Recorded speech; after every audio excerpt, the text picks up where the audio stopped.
Salam damai sejahtera bagimu, Bapak Ibu Saudara-saudaraku, sahabat renungan harian di mana saja berada.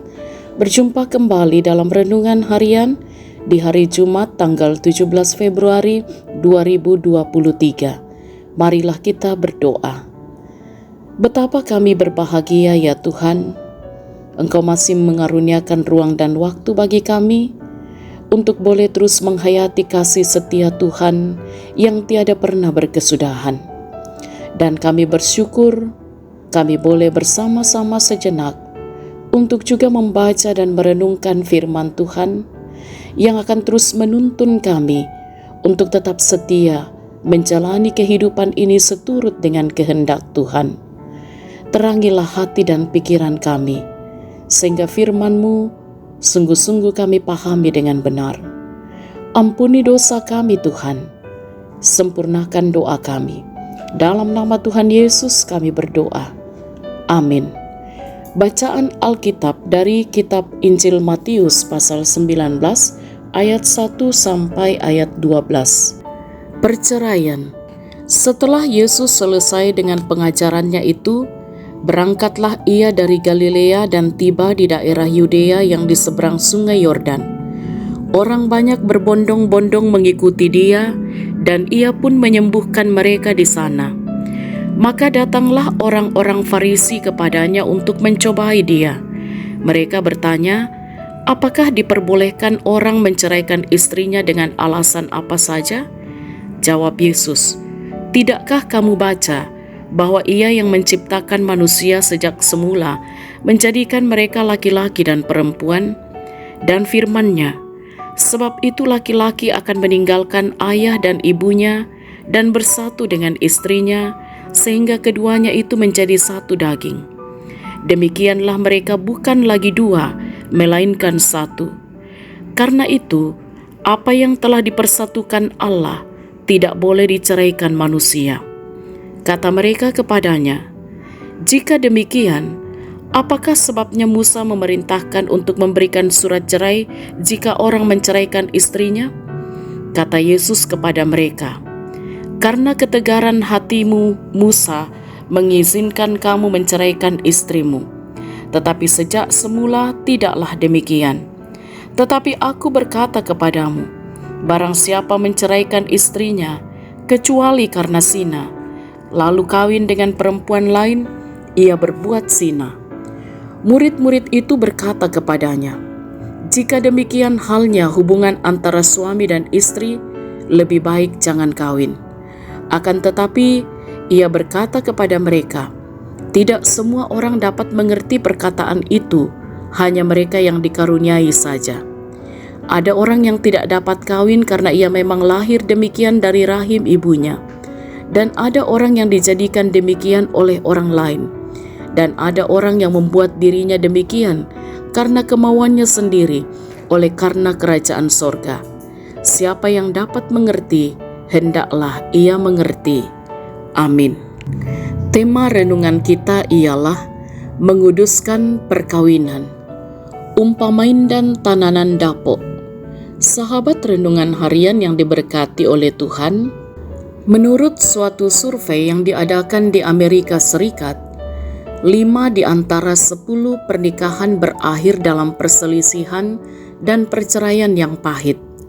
Kelima sisanya tetap utuh seumur hidup, tetapi dengan derajat ketidakharmonisan yang berlainan.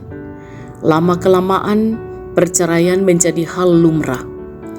Dengan maksud untuk mencobai Yesus, orang Farisi menanyakan masalah perceraian kepada Yesus. Mereka ingin melibatkan Yesus dalam pertentangan pendapat di antara dua aliran Farisi, yaitu Shammai dan Hillel. Shammai ketat mengajarkan bahwa seorang laki-laki hanya boleh menceraikan istrinya bila kedapatan berzina. Hillel lebih kendur mengajarkan bahwa seorang laki-laki boleh menceraikan istrinya dengan alasan apapun.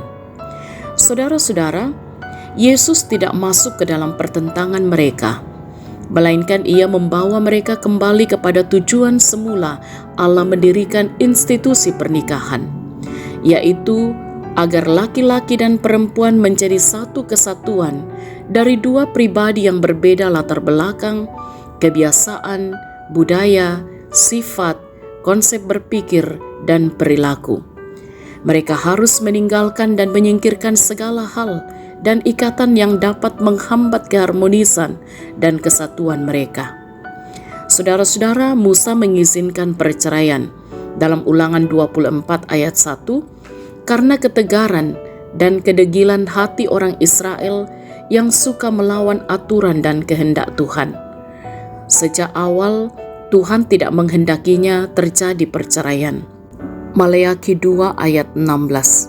Saudara-saudara yang diberkati oleh Tuhan, pernikahan itu adalah anugerah Tuhan yang kudus. Karena itu kekudusan rumah tangga harus tetap dijaga dan dipelihara. Merawat rumah tangga dengan kasih dan kesetiaan akan menciptakan keluarga yang harmonis. Ingat bahwa rumah tangga hanya dapat dipisahkan oleh maut. Karena itu, peliharalah dan jagalah kekudusan hidup. Haleluya. Amin. Marilah kita berdoa.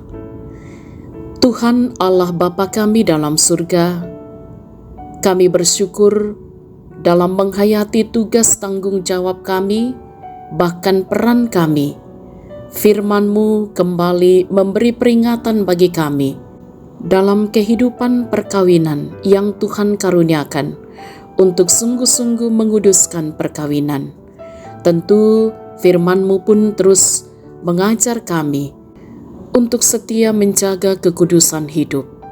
Karena itu, kiranya oleh kebenaran firman-Mu ini, kami pun senantiasa hidup pada kebenaran.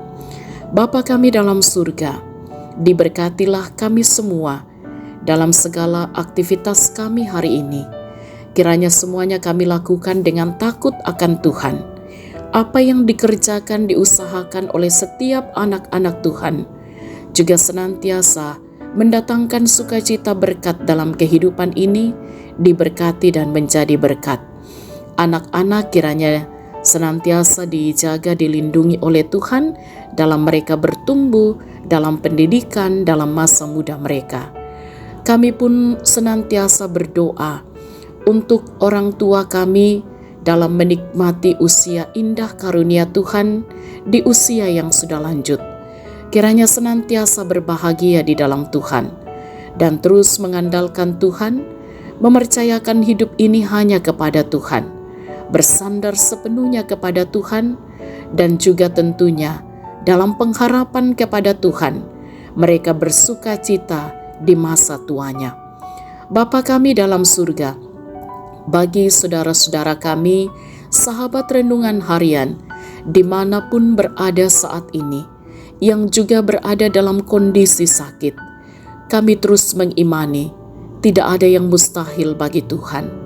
Oleh kuasa Tuhan, yang sakit pun akan dipulihkan oleh Tuhan. Semuanya dalam kuasa dan kehendak Tuhan.